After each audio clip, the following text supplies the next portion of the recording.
Long ago, in the ancient lands of India, there was a god unlike any other. He had the head of an elephant and the body of a man. His name was Ganesha, and he was known as the remover of obstacles, the god of wisdom, and the lord of beginnings. People worshipped him before starting anything new, a journey, a business, or even a simple task, because they believed he would bring them success and good fortune. But how did this elephant-headed god come to be?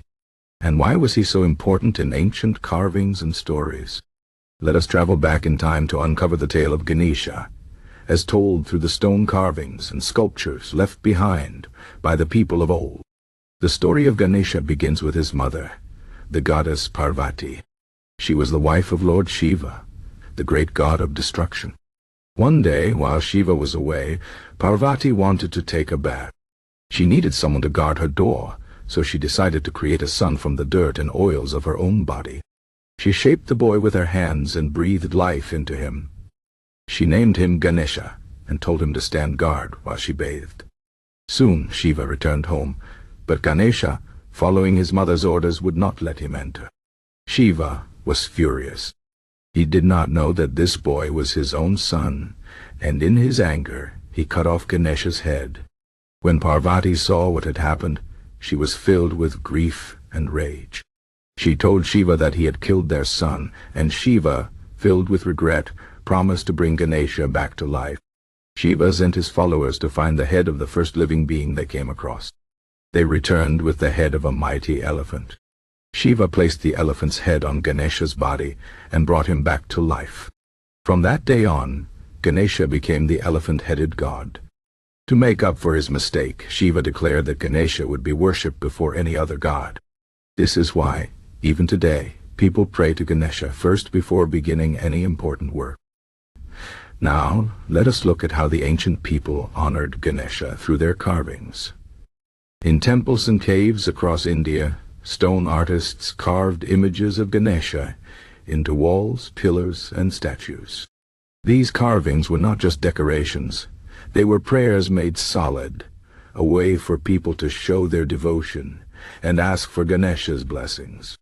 One of the oldest carvings of Ganesha can be found in the caves of Udayagiri, dating back to the 4th century. Here, Ganesha is shown with his large elephant head, round belly, and 4 arms, holding objects like a broken tusk, a sweet modak, a type of dessert, a noose, and an axe. Each of these objects has a meaning. The broken tusk represents sacrifice.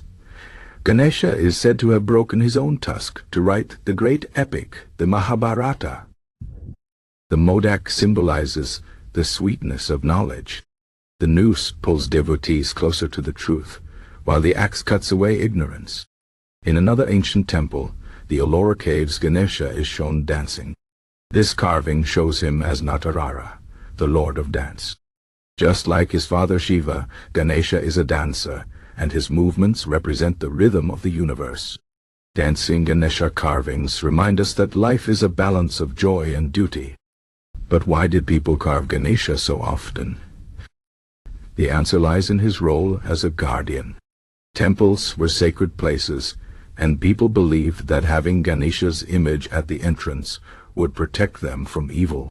His large ears symbolize the importance of listening, and his small eyes remind us to look carefully at the world. His trunk, curved like the sacred symbol, shows his connection to the divine. One of the most famous stories about Ganesha is the race around the world. Once, Ganesha and his brother Kartikeya were challenged to circle the world 3 times. Kartikeya, riding his peacock, flew off at great speed. But Ganesha, knowing that his parents were the entire world to him, simply walked around Shiva and Parvati 3 times. He won the race not by speed, but by wisdom. This story is often shown in carvings where Ganesha sits with his parents, proving that love and devotion are greater than any physical journey. Over time, Ganesha's image spread beyond India. Traders and travelers carried his stories to distant lands. In places like Cambodia, Thailand, and Indonesia, we find ancient carvings of Ganesha, proving that his wisdom was known far and wide. The ancient artists who carved Ganesha into stone believed that their work would last forever. And they were right. Today, when we see these carvings, we are not just looking at art.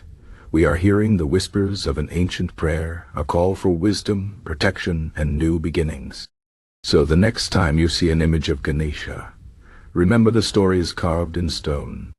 Remember the boy who guarded his mother's door, the god who lost his head but gained wisdom, and the elephant-headed deity who reminds us that every obstacle can be overcome with patience and faith.